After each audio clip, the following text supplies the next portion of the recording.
Audible? Hello, sir. Good morning, sir. You are audible. So, hello, participants. Today we have Professor Abhijit Bhattacharya, and here we have an online session on business model canvas (BMC). So, what is the purpose of this activity? The purpose is just to promote the startup and entrepreneurship related activities. So, here we have the brief introduction of Professor Bhattacharya. So Professor Abhijit Bhattacharya holds MSc in Physics and Mathematics and PhD from Petrais Lubumbashi University, Moscow.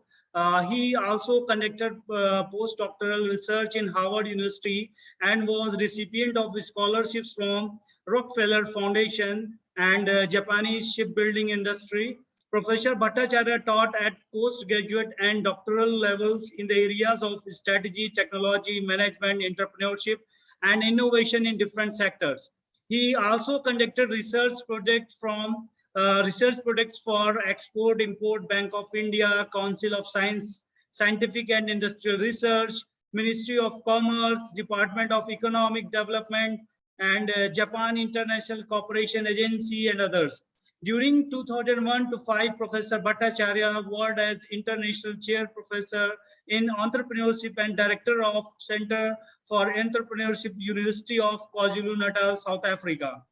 And he also conducted many workshops covering important sectors of the South African economy. During his stay in South Africa, he also set up a business incubator in Durban in collaboration with the government of South Africa and Japan International Cooperation Agency. Professor Bhattacharya worked in the Caribbean during 2010 to 16. He was the director of Center for Entrepreneurship and Innovation in the Graduate School of Business, University of Western East, and professor of Entrepreneurship, University of Trinidad and Tobago. So, and currently he is involved in writing a book on managing disruptive technologies. During 2018 to 19, he spent 4 months in the University of Salisbury, Maryland for conducting research on the topic. So students, I expect that all of you will learn a lot from this session. So welcome, sir. Sir, over to you. Okay. Thank you very much, Professor Suryavanshi. And I'm really delighted to be here today to interact with your students.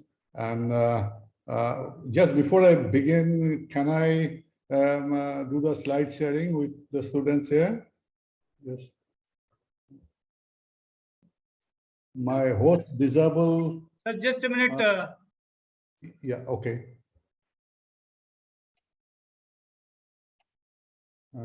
Okay, till the this thing is sir. getting Now sorted. you can share. Okay. Okay.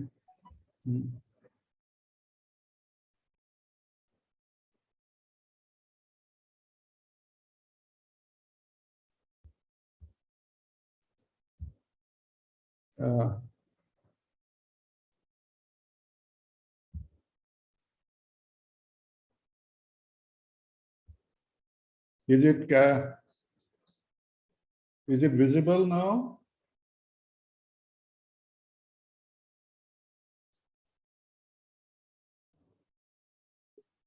No, sir. Not visible. It's just a minute. It's showing. It's okay, PowerPoint.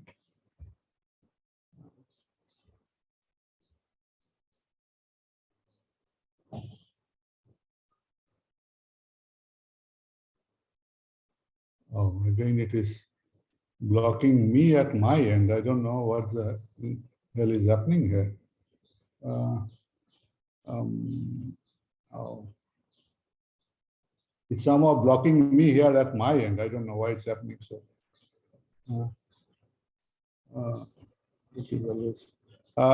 Would it be possible from your side to put the PowerPoint on? I have shared this thing on Google Drive with Dr. Mishra, Prashant Mishra. Is it possible? I don't know why it is not working here. Yes, sir. Just a minute. I am sharing your PPT which you have shared to us. Just a minute. Okay. Oh, okay. Okay.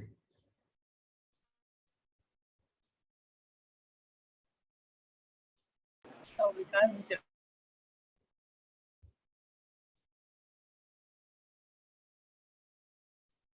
Then probably can you share your this thing with me then?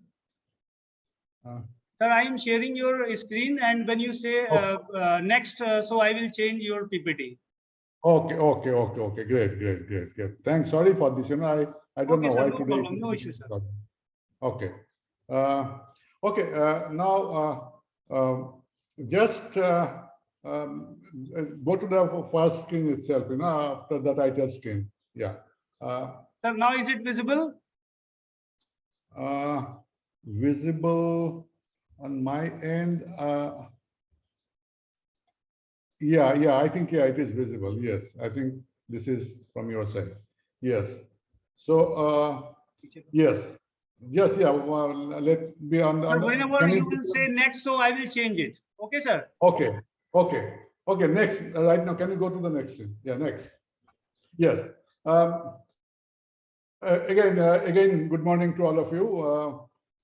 See this. The problem of or the issue of business model was not a popular topic or very widely discussed topic even some years ago.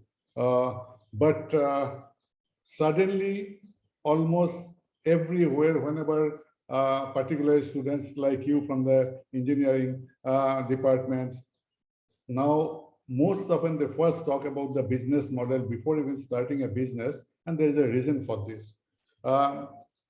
As you know, right now we are going through the fourth industrial revolution. This is absolutely a totally different world, and we have dived deep into this revolution.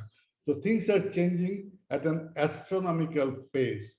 So there are many things which are contributing to it, besides big, IoT, and many other cognitive technologies which are coming every day to the market, are changing everything we do, the way we learn, the way we eat, the way we sleep, the way we do business, the way we get ourselves treated, the way we travel, everything. And probably many of you are obviously aware of this. I don't go deep into that, but I have given a link to an article which I wrote some years back in 2012 when I was in West Indies in Economic Times editorial page, where I used to contribute that time quite often. So you can just go through this article. It will give you the gist of this revolution, or why it is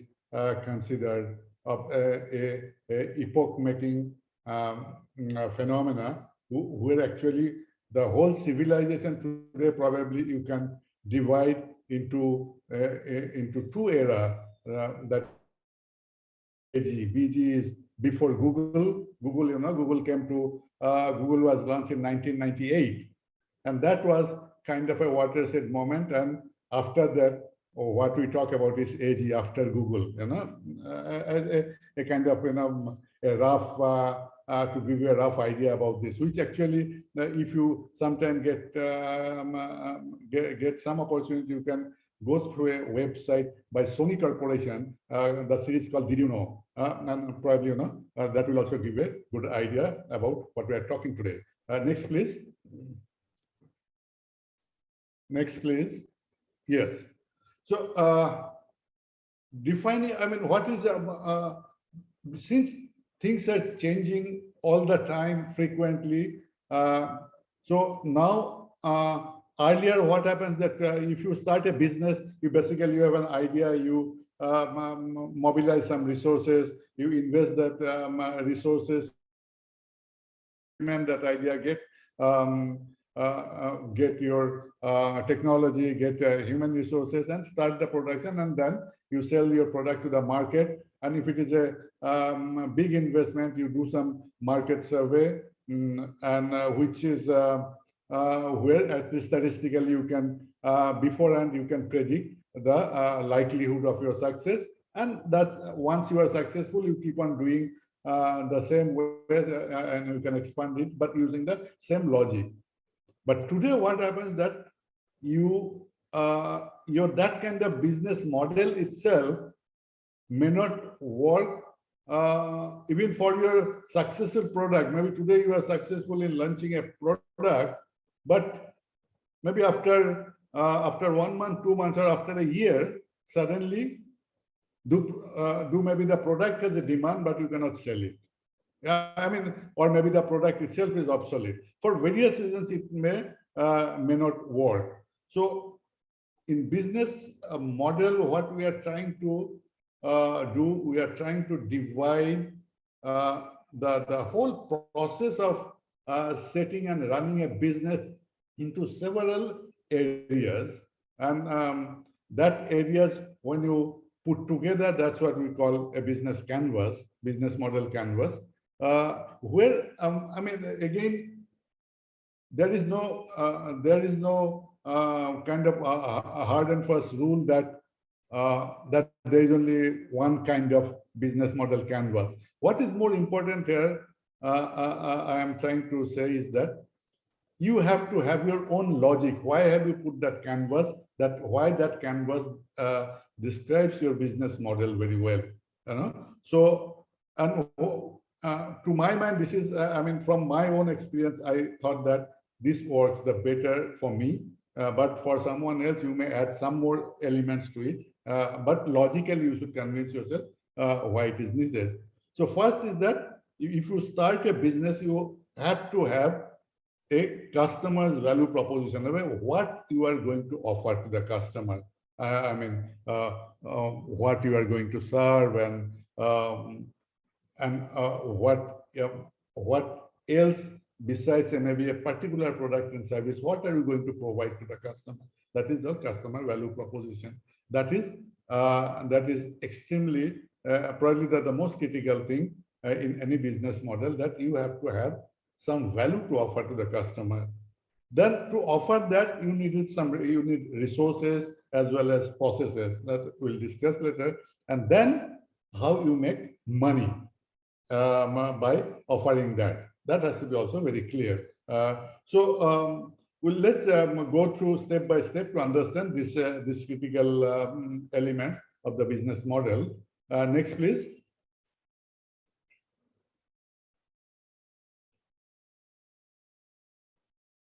Yes. So these are the 4 blocks. As you know, this is the this is the canvas which I often use because it works for me. Next, please.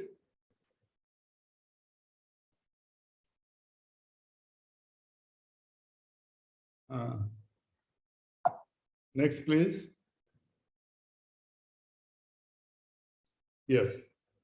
So, see, but when we talk about the customer's value proposition, what are you going to, what are you offering to customer? So far, what we used to do, that okay, you maybe in your branch of engineering, you are doing something in your laboratory, you found you figured out a new product, and you immediately you think that okay, this is a good product, so I can offer it to the market. But in this new world, it doesn't work that way. That way, say, some of you may remember some years back, we used to have say floppy disk too, for when that external drive were used to store our material.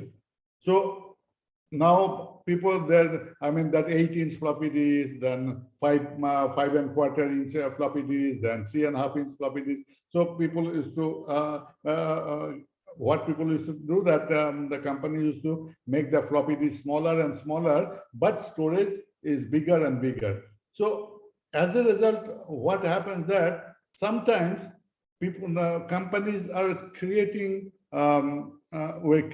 floppy disks. Maybe customer may not require that much. Maybe customer is happy to have even a 5.25-inch floppy disk with 1.4 MB that time. You know? maybe, that was enough. But companies thought the entrepreneur, they thought, okay, they can even further increase it. But customer requirement was never that way, was not that important. The same was happening with cameras. Say, okay, some 1 megapixel, 2 megapixel, I mean, you keep on increasing the megapixels, and but sometimes maybe I am happy with a very ordinary camera. I don't require even too much of pixels there. So the approach now, people in this new age, what we are in, that you always keep the customer in focus. That customer wants to solve some problem. Customer wants to, and they are going to the market to find a solution to a product. Suppose if I want to hang a photo frame, I want to on my wall. So I go and maybe I buy a screwdriver. So you may offer me different kind of screwdriver so that I can do it better. But the thing is that, see, my problem is not the screwdriver making a hole in the wall. My problem is that I want to hang the photograph. Whatever that is my problem, the solution may be the screwdriver. Okay, or maybe something else one can offer, or say you want to take a taxi. So some fellow may come offer the taxi ride to you. So, but I mean, the person is may come with different types of different companies will come with different kind of maybe vehicles. But your problem, you have to travel. So you have to travel to do some job. So your solution right now, you can take a taxi and go there. But maybe solution could be, I mean, you can solve your problem even without going there. So basically, customer wants to get some job to be done. So always your approach should be like that. That okay, you want to offer some solution which is the best solution for that customer. So that should be the approach. So and then also that when you are selling the solution, how you are selling the solution. That suppose okay, maybe that again the my maybe problem is that okay, I have to go somewhere and get a good place to stay, but some hotel or bed and breakfast, they will offer me their hotel services. But the thing is that someone may offer a better solution for my stay. I may not require a hotel. I may share someone's house as a paying guest for a day and pay them, and that's it. So you may not even require to create a hotel for that. So let's say Airbnb, almost in that line they started their business. So it's job to be done, and how that job to be done, what and how you are going to sell it. Next, please. Yeah, so see, I took this example. Say a manufacturer which is who is manufacturing this Scotch Brite. All our kitchens, you see that all of us, we use this to clean our utensils and other stuff. So suppose a manufacturer is producing that kind of a product. So now in today, when all the time there's so much of product obsolescence is taking place, you have to innovate all the time new product. So what this manufacturer can do, can this manufacturer of a very kind of run-of-the-mill product, a Scotch Brite, can that person innovate? And if that person wants to innovate, how one should think? See, it is the whole, the problem is here to finding a innovative business model. Your thinking is important, how you think. And what, as we go along, we'll probably get this one, that it is all about how we think.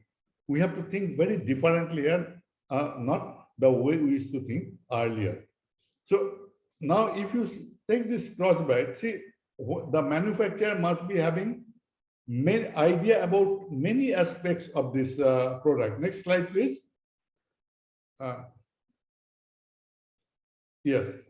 See, if that manufacturer produces Scotch Brite, that means the person has some idea about porosity of materials, how to put color. That means how to put better color, select better color to give that impact. Have some idea about symmetry and all these things, water resistance, quality of the product material which you are using.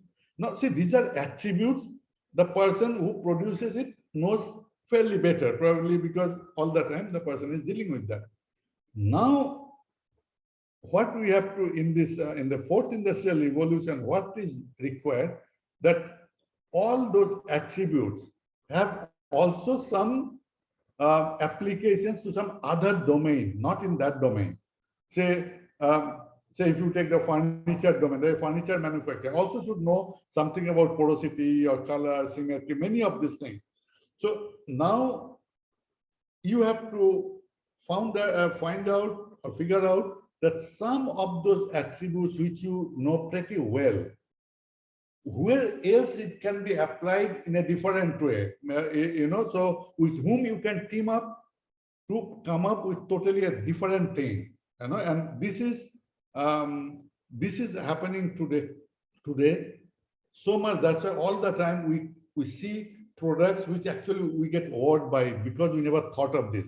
But if you look into the product carefully, those new products, sometimes you see they're using many attributes from different industries, so different teams come together and they come up with a new product as well as a business model. Next, please. Yeah.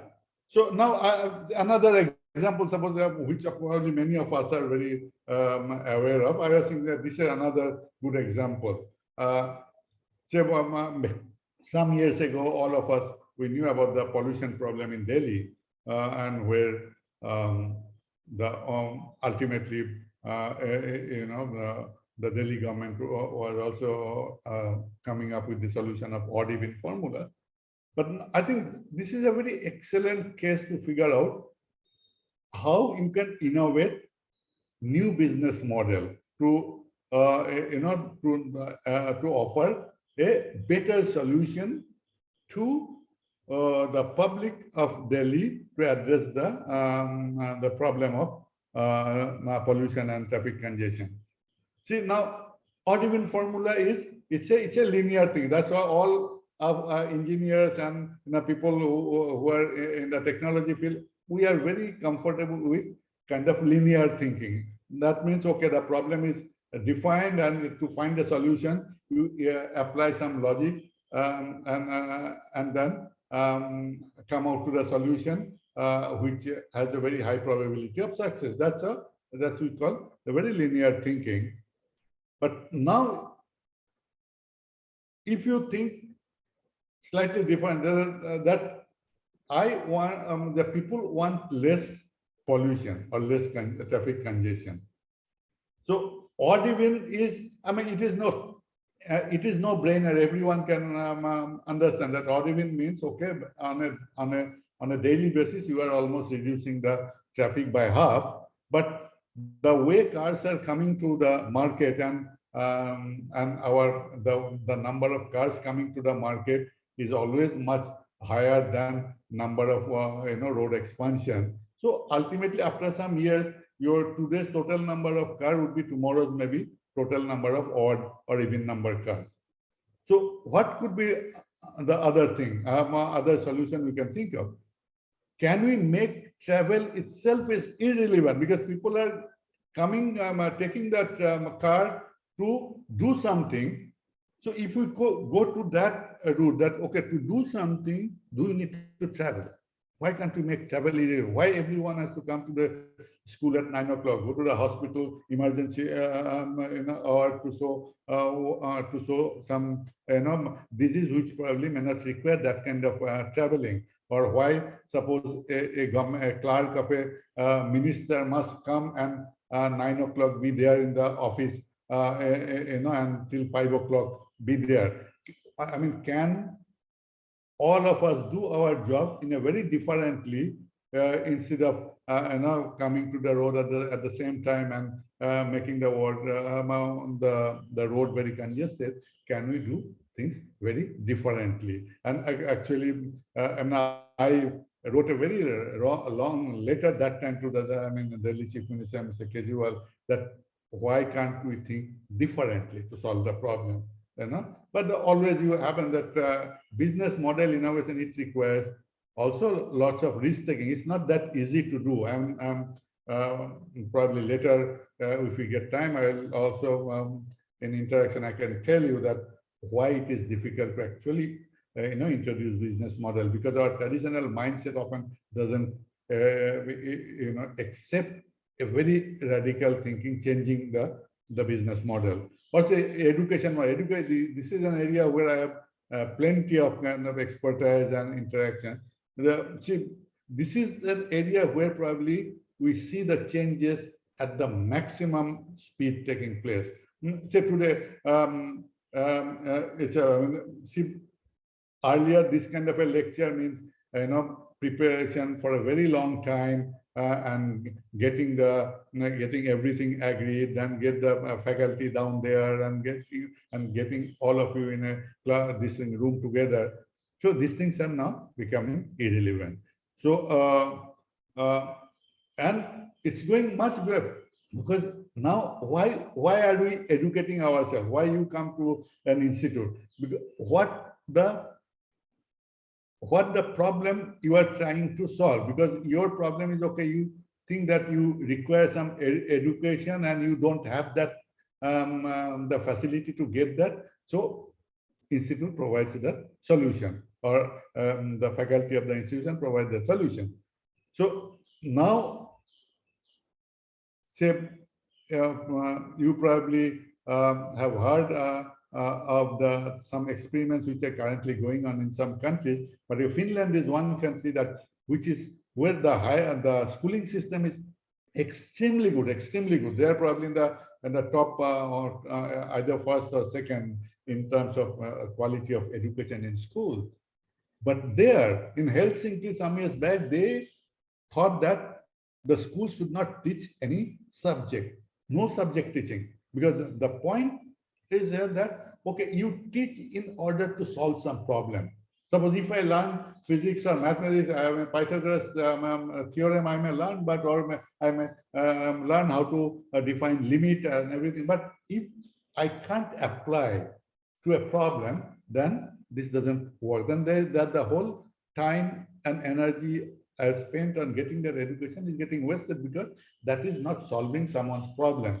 So, similarly, that's why I think if we take that route, then even I'm telling you that sometimes we take very casually when we say prepare CV. I mean, in Caribbean, I was actually doing a course with the students how to prepare a CV, so that can actually that can replace not only examinations, even job interview. Suppose if you are preparing a CV where you are using audiovisual material, you are actually showing what kind of problem you are solving, you are working on, how you are doing it. Then you see, I don't have to spend so much of time going through your CV and figure out what is right, what is wrong, because already these things are so evident. And if I am an employer, I need an employee who can solve my problem, who can do some kind of innovation, and without probably thinking twice, if I see the CV convinces that, and then convincing is the student's responsibility, because the CV is the marketing tool for the student. So the student has to ensure that the person gets convinced. So you see, in a way, it is a win-win situation. So that's another kind of business model innovation for an educational institution, and even business model innovation for you as a person, because you are also selling your quality. That's also your product. That there has to be a business model for you, how to sell your own product increase your call it market share or return on investment of your time. So there has to be some kind of personal business model even for yourself. Okay, next please.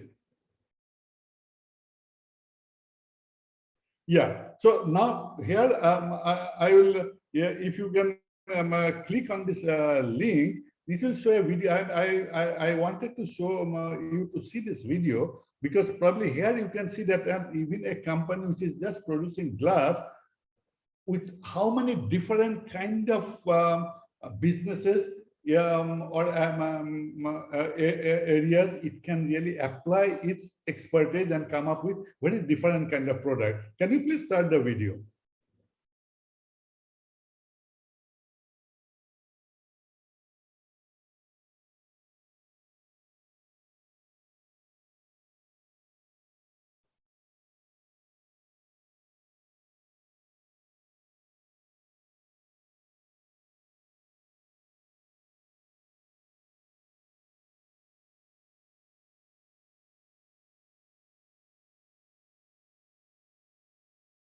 I can see it. Can you see it there?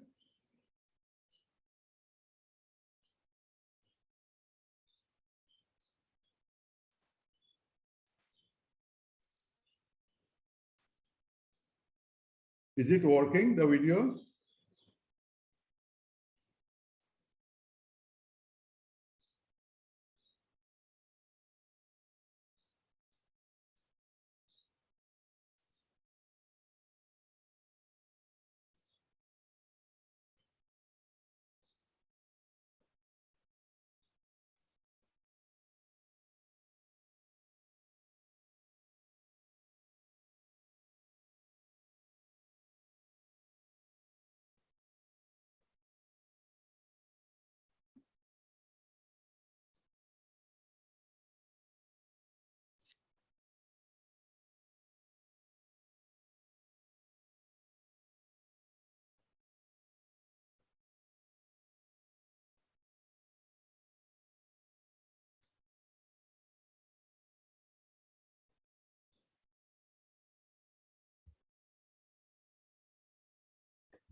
Could you see the video?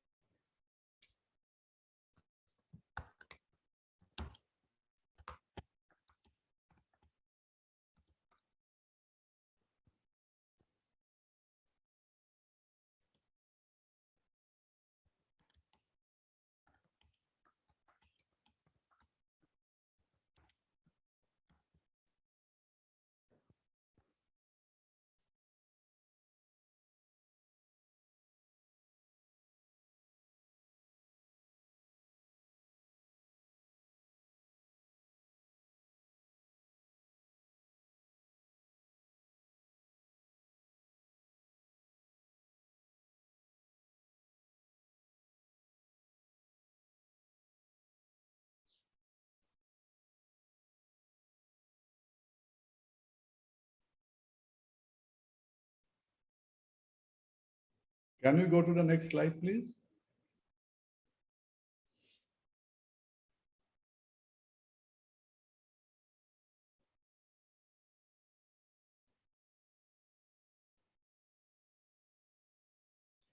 Yeah. Okay. I hope you could see the video. I mean, the whole, my idea was that you can see that attribute domain matrix. Now apply this to this video and you yourself can figure out how many different attributes are, you can see, and how many different domains you can use to figure out what kind of new innovations, you can come up with. So now, okay, once this, you have a product, so you also have to now have a profit formula, how to make money out of it. So you can, I mean, I will not go too much in detail.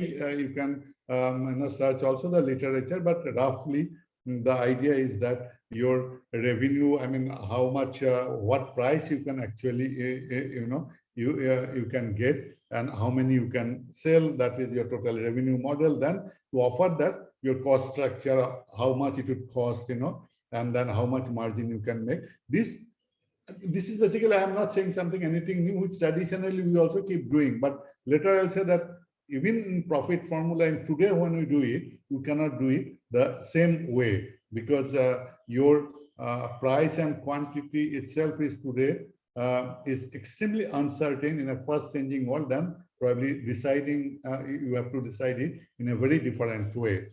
And obviously the resources, how fast you can make use of the resources so that you can recover the cost. Say today, what happens if you buy something to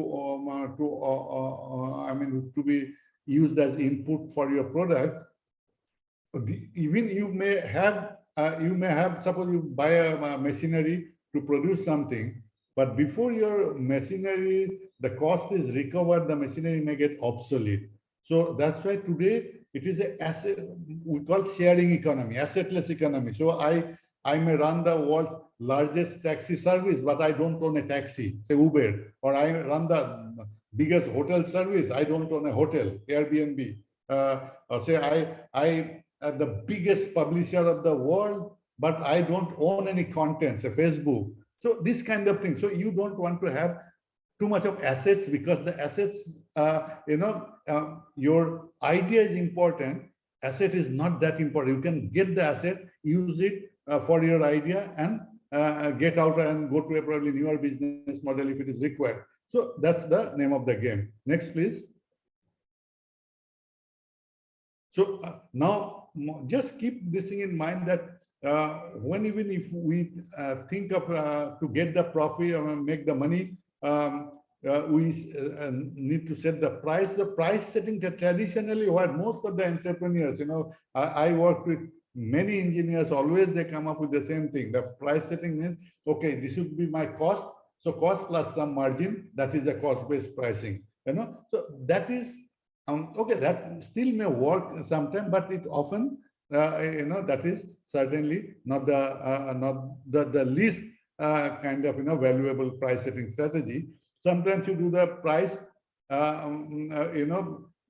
presuming that what the competition for that kind of product would be. So competition-based pricing. So you're pricing not your cost, but you take this in your ballpark figure with the competition.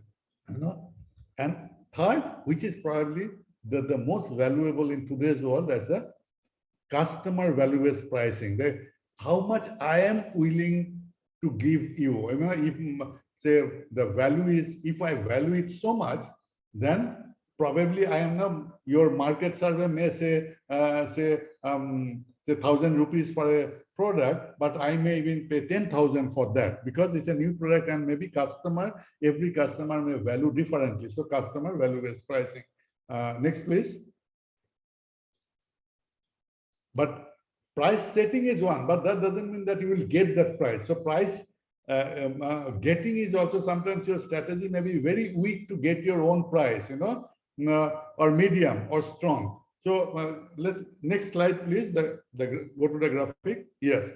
See, sometimes when we go by cost-based pricing, what happens that cost base is kind of it's called a white flag zone, where already you are surrendering, the white flag that you are surrendering, because cost plus it is important for you, but for the rest of the world it is not important. So anytime somebody comes with a better pricing strategy, better costing this thing, or more efficient production process, you are out of the market.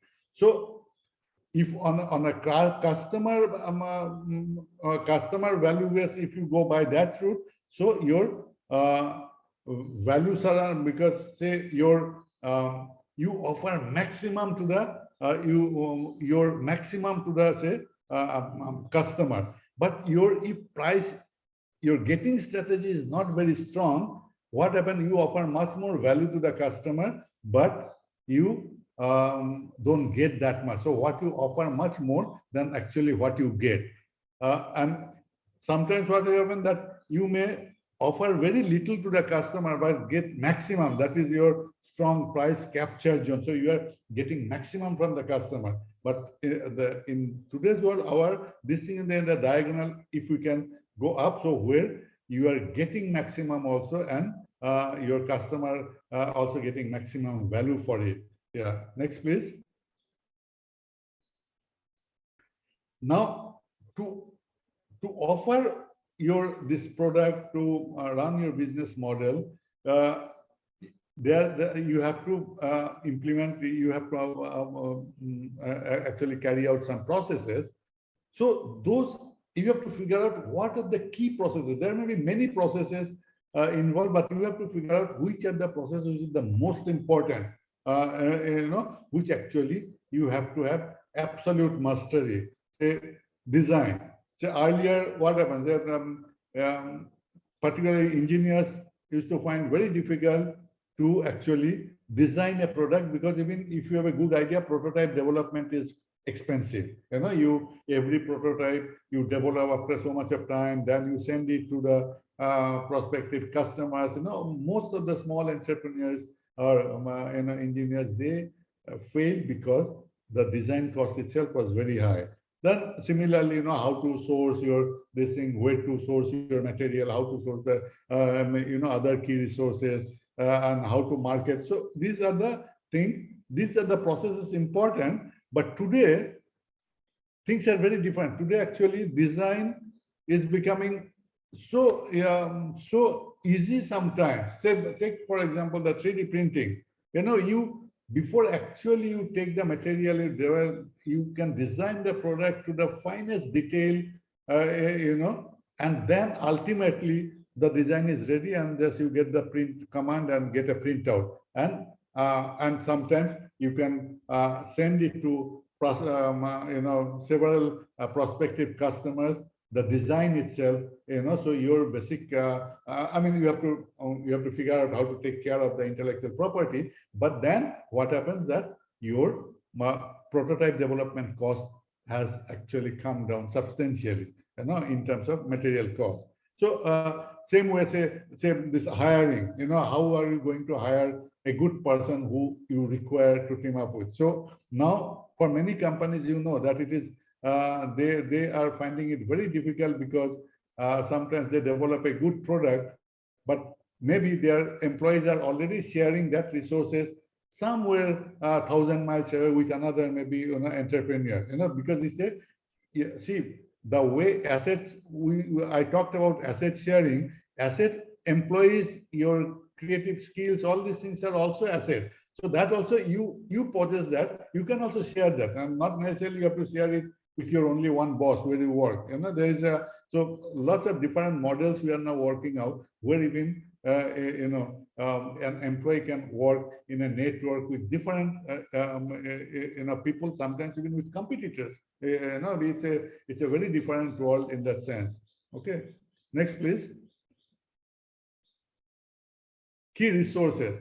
So see, this is all, as probably we are getting the point that it is a business environment where creativity, your new thoughts, new ideas, that matter the most. Rest don't matter that much. So that means the people, these are your key resources, and this is to the maximum probably time the CEOs, the leaders, they're spending on people, because without it is a creativity driven economy, and without that, without managing that creativity of the people, you can't do anything. And that's why if you get time, I can also recommend a book called 10 Innovation Personas by Tom Kelly. I'll later probably send the name. This is written by Vice President of IDEO. IDEO is a Silicon Valley-based company. Vice President Tom Kelly. What he's saying that often even we ourselves, we don't know what actually resource we possess. We think that, okay, I'm an engineer, that means my resources, my engineering skill. But sometimes you may see that the person probably as an engineer is not that excited to work anywhere, but as a creative person, maybe as an artist, or as a writer, or maybe as a cook. Many people like also cooking. So different, probably a person's love is different. That those people, that side of the person, Tom Kelly calls it persona. All of us have maybe 2-3 personas who we actually enjoy doing those activities. So you also as an individual, also when you think about your own assets, your own CV, you have to figure out actually what persona you have, because if you get to do something which you are passionate about, you like, then chances are there better that you together with in a team, you can come up with better creative product. So then similarly, the technology products today, what kind of technology products you have. I here, because of paucity of time, I will not go into detail of this. All these things require also substantial discussion, because they are very different today. But I will come one to that last part on the funding. Funding is also very, many entrepreneurs say that we don't have fund, to start a business. But I started quite a few businesses with my students, generating fund from the crowd. Crowdfunding is becoming so common these days. So if you have an idea, people are there to actually fund your project. People may chip in with $5, $10, $100, different. So there, not necessarily you have to only depend on some financial institutions or financing from your parents or relatives, but there other avenues have now opened up, and some of these startups which actually try to exploit this system, they have become overnight, say, multi-billion-dollar companies. Say one company, if you search, it's called Stripe. It is now, I think its market capital valuation is $95 billion. Say they started only in 2009. 2009, for big companies, it took 50-60 years to come to that kind of valuation. See, it's rags to riches story. So that way, if you have good idea, if you can figure out how to do it, today actually even sky is not the limit. Next slide, please. Yeah. So for this, it is today the running or preparing a business model, running a business. It is all about, as I'm saying, it's a mindset. You have to think very differently. Because so far the way we run our business, the way we run our organization, the way we run our government, everything, is very traditional. We don't do, we call it that those are orthodoxies. Suppose if I want to set up an education institution, then I have to have a building, I have to have this thing, this, So, or if I want to run a government department, I have to have a secretary, I have to have this many people. So we generally, in a very in an orthodox framework, we think we don't question those orthodoxies. So this is I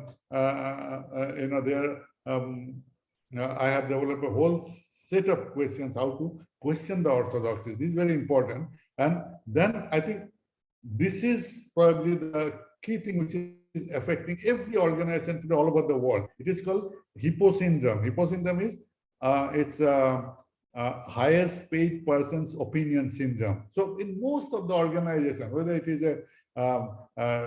taking from a kindergarten to a government, everyone thinks that the top person knows the answer for everything, and that is killing the organization, because today it is, even if I am a CEO, even I have probably the best idea, but still probably there are also many other ideas which are equally effective, and I cannot be sure that my idea is the best. And in a network today, in a network economy where you can assimilate ideas, get ideas from all over the world on a subject. So it is simply not impractical to think that the head has all the answers. But our system is structured in such a way that we even don't entertain that possibility, that if I am working with my students, and that I sometimes I may find that, okay, I cannot allow the students to actually put down my idea and showing that why his idea is better. So that's a mindset to how to really not get affected by the Hippo syndrome, and that connected to this how we stigmatize creativity. And this is an article when I was working with a Tata Consultancy Services executive many years ago. So we decided ultimately to, I was a Six Sigma consultant, used to run program for companies how to run Six Sigma project. But then the time has come now, we have to, instead of stigmatize, we have to destigmatize creativity.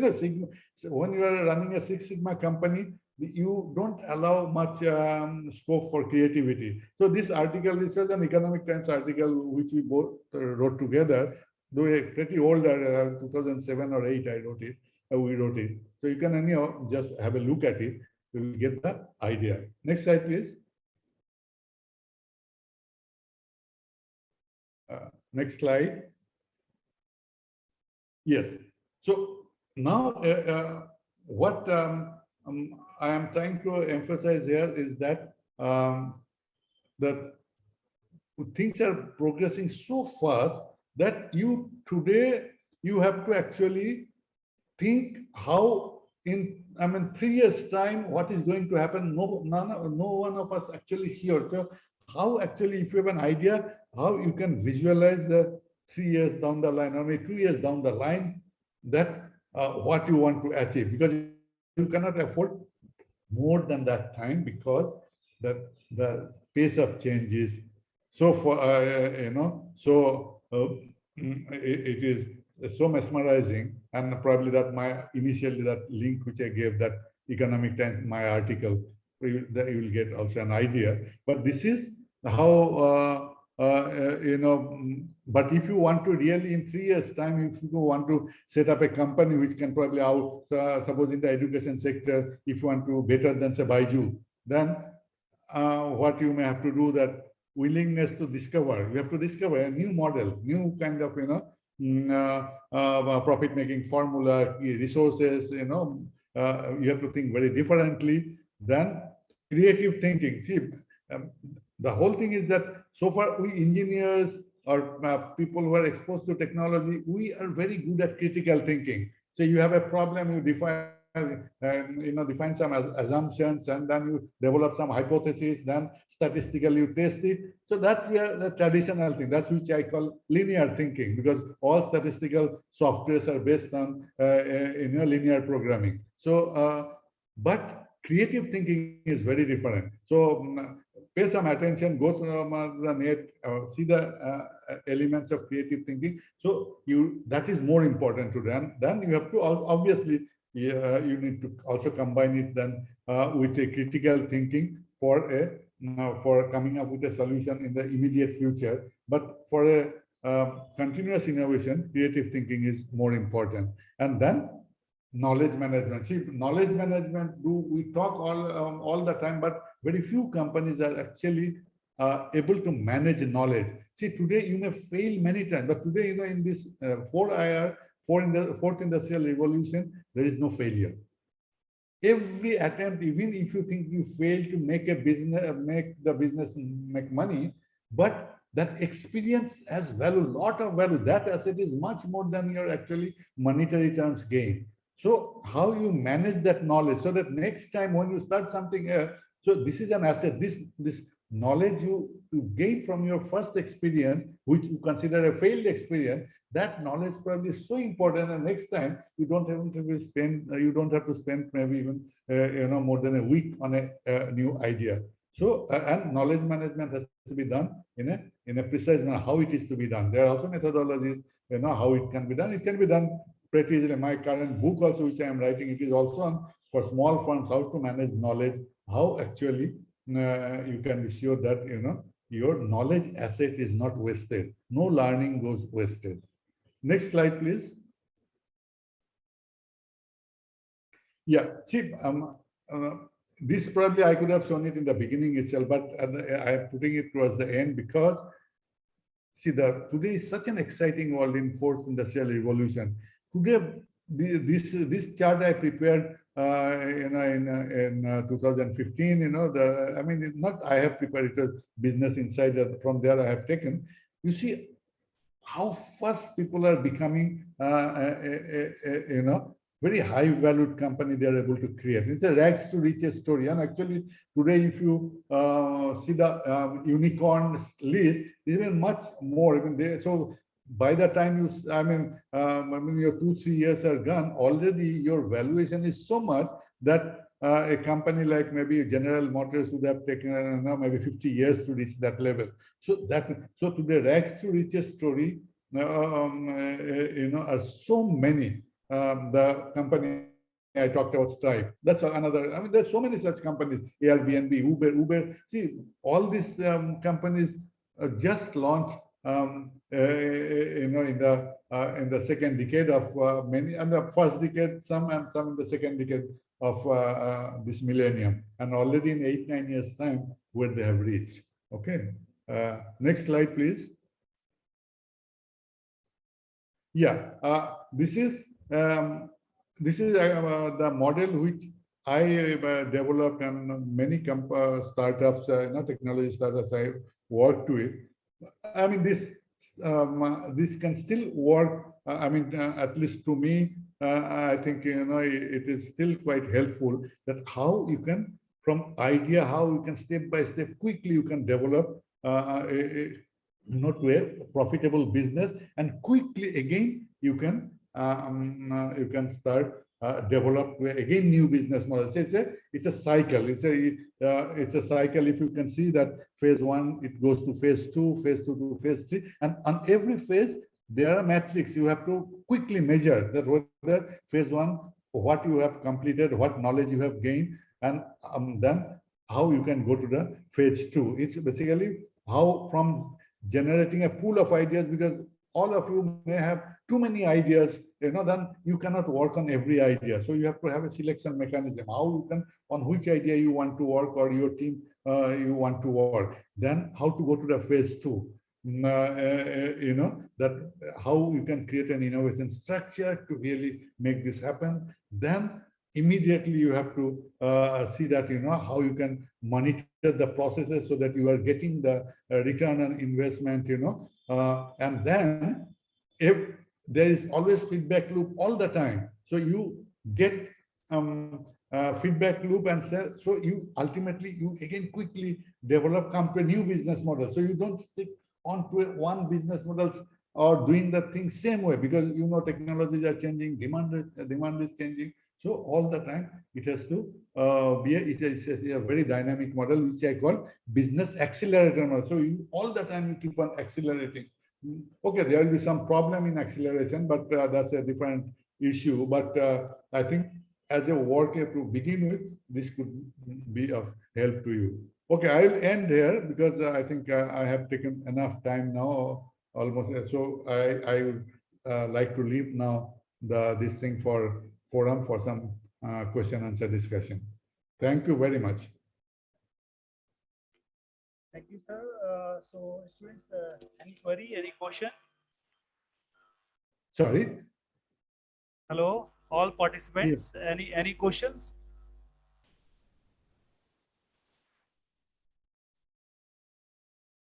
Was I audible well? Hello, sir, am I audible? Yeah, I can hear you. Okay, But okay, yeah. could they hear me well? Yeah, sir, fine. And the video, could they see the video? Yeah, yes, sir, yes, sir. No Okay, problem. okay. So, students, any question, any query?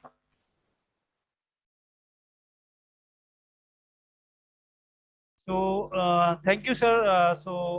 I think that now we should wind up this session. Thank you, sir, for giving the idea about this business model canvas.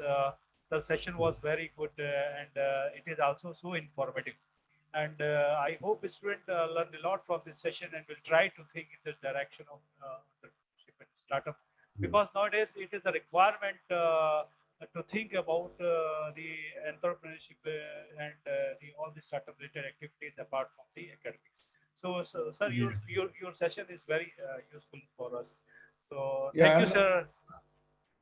Yeah, thank you. And I just want to say here one thing, because I give too much of importance to any engineering and technology institute, because I think within an engineering institute or university, there are so many different branches where the students can collaborate on very interesting projects together, from different branches.